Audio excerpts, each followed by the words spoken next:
Mobile access. Now we will take a look on how to access your DataMiner system from a lightweight, web-based version of DataMiner Cube, namely the monitoring app. So we will first position this a little bit inside the DataMiner client architecture, and then we will have some tour around the monitoring app, more specifically the UI.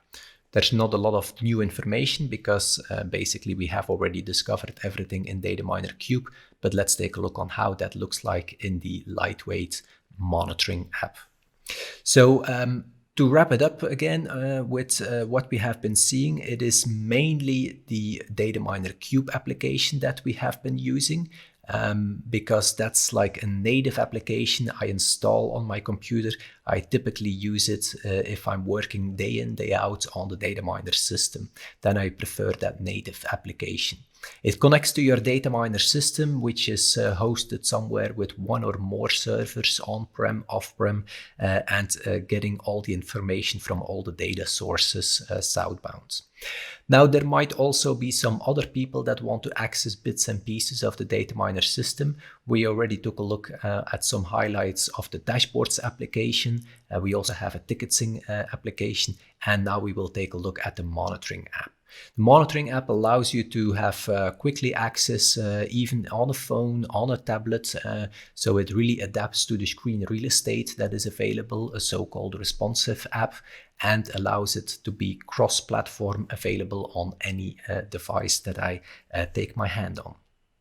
Then, of course, we also have on the right-hand side the cloud integration, which we will not discuss at this stage here. So let's take a look at the application. So as I mentioned, it's an HTML5 application which is cross-platform. So it allows you to open it not only on a desktop computer with any operating system, but also on a tablet or a phone. It can really allow you to access your DataMiner system. It even shows you the visual graphics as well, with the possibility to click through to the subviews as well. Now, how can we access it most easily? Well, just on the home page of your DataMiner system, you will find the monitoring app there, or you can immediately navigate to /monitoring. So if I pop that up and if I connect to my dcp.dma.skyline.be, and if I log in there, it will show me the apps that are available. I previously installed DataMiner Cube, so I already have my DataMiner Cube here available as well, of course. But now I will take a look at the monitoring app. So you can just click on there and it brings you to the /monitoring. So you can already immediately see the resemblance between the two applications, the native application and the web-based version that we have here. So it is quite similar and it feels familiar to immediately start working in one application or the other application, whether you have one device or another device available. It will give you that familiar feeling of your DataMiner system. Now, just to get you started on the web-based version, so we do have, again, that button like in dashboards available to switch easily to ticketing or dashboards or monitoring. We have the side panel here with the surveyor. We don't have everything available as in DataMiner Cube. As I mentioned, it is a lightweight version of DataMiner Cube, so it will be more limited here and there. We do have that surveyor available with our tree structure, so we can easily navigate in there. You do have the welcome where you have your recent items. As I mentioned, this is synchronized between the different applications. So if you take your DataMiner Cube on your desktop, you work with it, you access certain devices or elements in your system, and then you go home on the road, you want to quickly check something. If you take your phone, you will see in that list the devices you just accessed previously on your desktop as well, because your recent list is stored on the server together with your user settings. You do have a convenient search at the top available, and you just click and select any of the items in the surveyor and it opens up the associated cards.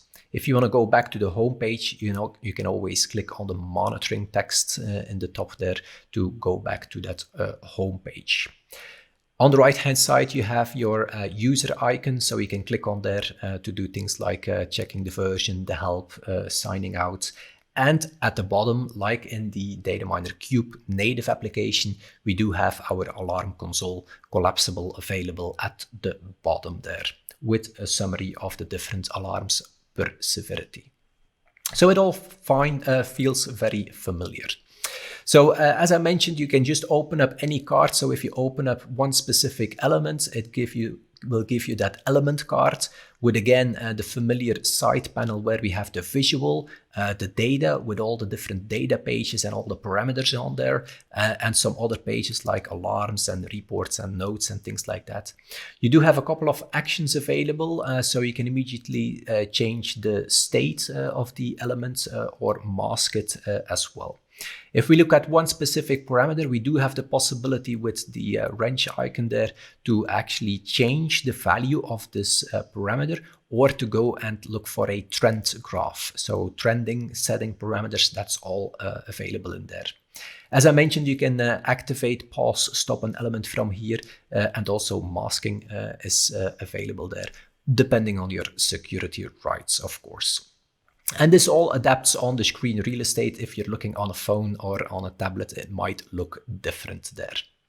You can also collapse the side panel if you want to maximize the screen real estate on your data display pages. Now, I can quickly show you as well. That's my DataMiner Cube. Let's go to my monitoring app. So if I open up one of my IRDs I was using before, so this will depend, of course, on the screen real estate, whether it shows one or two columns, I should say. If you want to change this, you can just click on this icon, and then you can choose a new value. Let's force it into alarm and go to 21. So now I'm generating a critical alarm. I can go to the alarms. I can verify the alarm that has just been generated on the IRD1, the output gain with that value critical there. So it's all right there. Let me go back to the home page and see if I have somewhere my DMA info, or let's search for info so I can use the search on top. My DMA info, because this one has a nicer trend graph. Let me use the processor loads of this server. So if I click on there, I can go to view trending. I can actually see the last 24 hours or last 12 hours or 24 hours or 2 days for this trend graph.